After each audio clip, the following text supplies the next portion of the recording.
নমস্কার বন্ধুরা, প্রত্যেক দিনের মতো আজকেও আপনাদের সামনে একটি নতুন ভিডিও নিয়ে আসলাম। আজকের ভিডিওতে আমি বলবো এই ইন্ডিরাল LA40 মিলিগ্রাম ট্যাবলেট নিয়ে। এই ট্যাবলেটটি কিভাবে ব্যবহার করবেন, এর কি ডোজ আছে, এটি কোন কোম্পানি তৈরি করে, এই মেডিসিনটির কত দাম করেছে, এই মেডিসিনটি কোন কোন পেশেন্টকে দেওয়া যাবে না, সব শেষে জেনে নেব এই মেডিসিনটির কিছু পার্শ্ব প্রতিক্রিয়া। তার আগে বলি, এই চ্যানেলে প্রত্যেক দিন মেডিসিন সম্বন্ধীয় তথ্য পাওয়ার জন্য চ্যানেলটি সাবস্ক্রাইব করে রাখবেন। আমার নাম দেবব্রত বসাক, আমার চ্যানেলের নাম দেবা মেডিসিন। তো চলুন ফ্রেন্ড, আজকে কিছু নতুন শিখে নিই।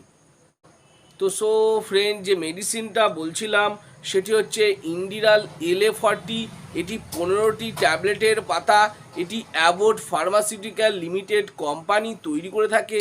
এই 15টি ট্যাবলেটের দাম করেছে 51 টাকা। মার্কেটে এরকম বিভিন্ন নামে বিভিন্ন কোম্পানির পাওয়া যায়। আমি দুই একটা মেডিসিনের নাম বলে দিচ্ছি যেগুলো সচরাচর মার্কেটে বেশি চলে, যেমন হচ্ছে বেটা ক্যাপ TR40, সিপ্লার LA40, মিগ্রা বেটা TR40, বেটা কার্প ER40। এরকম বিভিন্ন নামে বিভিন্ন কোম্পানির পাওয়া যায়, যার মধ্যে প্রোপারোনল দেওয়া থাকবে 40 মিলিগ্রাম এবং সাস্টেন রিলিজ, সেটি দেখে আপনি ব্যবহার করতে পারেন। তো ফ্রেন্ড, আজকে আমি এই ইন্ডিরাল LA40 মিলিগ্রাম ট্যাবলেট নিয়ে বলছি। এটি ব্যবহার করা হয় মাইগ্রেনের ব্যথা, কাঁপুনি, হার্ট সম্পর্কিত বুকে ব্যথা, অ্যাঞ্জাইনা, পেটে রক্তপাত এবং ব্লাড প্রেশার কমাতেও সাহায্য করে এই ট্যাবলেটটি। এটি বিটা ব্লকার মেডিসিন শ্রেণীর অন্তর্গত। এটি ব্যবহার করা হয় যেমন যদি কোনো পেশেন্টে দেখা যাচ্ছে হালকা বুকে ব্যথা আছে, সেই ব্যথা যন্ত্রণা করছে, তখনও ডাক্তারবাবুরা এই ট্যাবলেটটি ব্যবহার করে থাকেন। এবং শরীরে বিভিন্ন রকম কাঁপুনি হচ্ছে, সে কাঁপুনির কারণেও বিভিন্ন রকম মেডিসিনের সাথে এই ইন্ডিরাল 10 বা ইন্ডিরাল LA40 মিলিগ্রাম ট্যাবলেটটি ব্যবহার করে থাকেন। হালকা প্রেশার আছে, প্রেশার কমাতেও, যাতে প্রেশারটি রক্তচাপ বাড়তে না পারে, সেই প্রেশার কমাতেও ডাক্তারবাবুরা এই ট্যাবলেটটি ব্যবহার করে থাকেন এবং পেশেন্টের খুব ভালো কাজ হয়। যদি কোনো পেশেন্টে দেখা যাচ্ছে মাইগ্রেনের কারণে মাথা যন্ত্রণা হচ্ছে, সেই মাথা যন্ত্রণার জন্য বিভিন্ন রকম মেডিসিন খাচ্ছেন, তখনও ডাক্তারবাবুরা সেই মাইগ্রেনের সমস্যার জন্য এই ইন্ডিরাল LA40 মিলিগ্রাম ট্যাবলেটটি ব্যবহার করে থাকেন।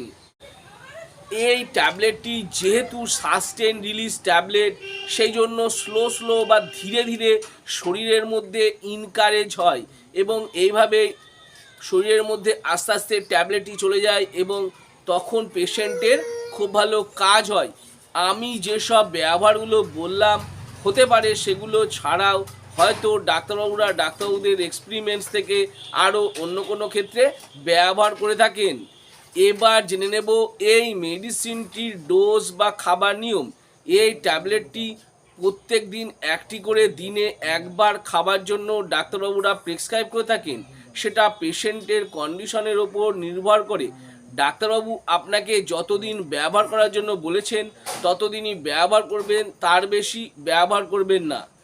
এই ট্যাবলেটটি কিছু কিছু পেশেন্টকে যেমন দেওয়া হবে না গর্ভবতী মহিলাদের ক্ষেত্রে, বাচ্চাকে বুকের দুধ খাওয়ানো মহিলাদের ক্ষেত্রে, এবং যদি কোনো পেশেন্টের এই ট্যাবলেটটি আগে ব্যবহার করার সময় অ্যালার্জি রিয়াকশান হয়ে থাকে, তাহলে এই ট্যাবলেটটি ব্যবহার করার আগে আমি বলবো অবশ্যই ডাক্তারবাবুর পরামর্শ নিয়ে তবে এই ট্যাবলেটটি ব্যবহার করবেন। এটি যেহেতু একটি প্রেসক্রিপশন ড্রাগ, সেই জন্য এটি বিনা প্রেসক্রিপশনে ব্যবহার করবেন না।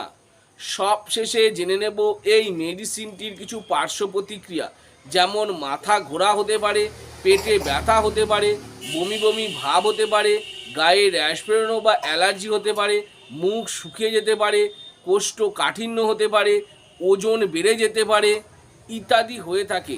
আমি যেসব পার্শ্ব প্রতিক্রিয়াগুলো বললাম, হতে পারে সেগুলো ছাড়াও যদি আরও অন্য কোনো সমস্যা দেখা দিয়ে থাকে, তাহলে আমি বলবো এই ইন্ডিরাল LA40 মিলিগ্রাম ট্যাবলেটটি বন্ধ করে দেবেন এবং সঙ্গে সঙ্গে ডাক্তারবাবুর পরামর্শ নেবেন। তো ফ্রেন্ড, এই ইন্ডিরাল এলে 40 মিলিগ্রাম ট্যাবলেট নিয়ে ভালো করে বুঝিয়ে দিলাম। আরও কিছু যদি জানবার থাকে নিচে কমেন্ট বক্সে কমেন্ট করে অবশ্যই জানাবেন, আমি তার উত্তর দেওয়ার চেষ্টা করব। আর আমার এই ছোট্ট ভিডিওটি যদি ভালো লেগে থাকে তাহলে অবশ্যই একটি লাইক করবেন। আর আমার চ্যানেলে যদি নতুন হয়ে থাকেন তো চ্যানেলটি অবশ্যই সাবস্ক্রাইব করে রাখবেন। আর পাশে থাকা বেল আইকনটি বা যে ঘন্টাটি আছে সেটি বাজিয়ে দেবেন, যাতে এরকম নতুন নতুন ভিডিওগুলো নোটিফিকেশনের মাধ্যমে আপনাদের কাছে খুব তাড়াতাড়ি পৌঁছে যায়। তো ফ্রেন্ড, ভিডিওটা আজকে আমি এখানেই শেষ করলাম। ভালো থাকবেন, সুস্থ থাকবেন, দেখা হচ্ছে পরের